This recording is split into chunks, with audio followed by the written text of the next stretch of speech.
মানুষ মারা গেলেও এর শোক কাটানো যায় বা কান্নাকাটি করা যায়, কিন্তু হারিয়ে গেলে। আসসালামু আলাইকুম, সবাই কেমন আছেন? নিশ্চয়ই ভালো আছেন। আলহামদুলিল্লাহ, আমিও ভালো আছি। খুব শখ করে আমার বোন একটি বিড়ালের বাচ্চা নিয়ে এসেছিল বাসায়।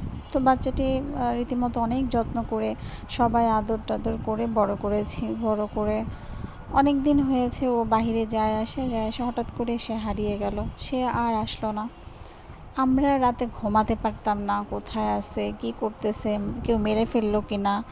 মানে চিন্তা করেন, একটা বিড়ালের জন্য আমাদের অবস্থা কি কি হয়ে গেছিলো। সবাই মিলে টেনশন, কান্নাও করছি, কেমন জানি ফাঁকা ফাঁকা লাগতেছিল। আর সেখানে যদি একটা মানুষ হারিয়ে যায় বা হারায় যায় একদম, বা গুম করে ফেলে, আমরা জানি না সে কোথায় আছে, তাকে সে বেঁচে আছে নাকি মারা গেছে। পুরো পরিবারটাই সেই মানুষটার জন্য সারা জীবন কান্নাকাটি করে যায়। এবং কী হলো তার সাথে সে জানতে চাওয়াটা, সেটা যে কত বড় মর্মান্তিক একটা বিষয়।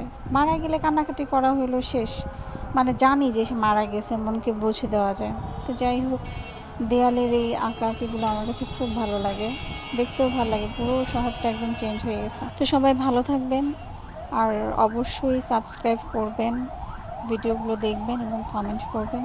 আল্লাহ হাফেজ।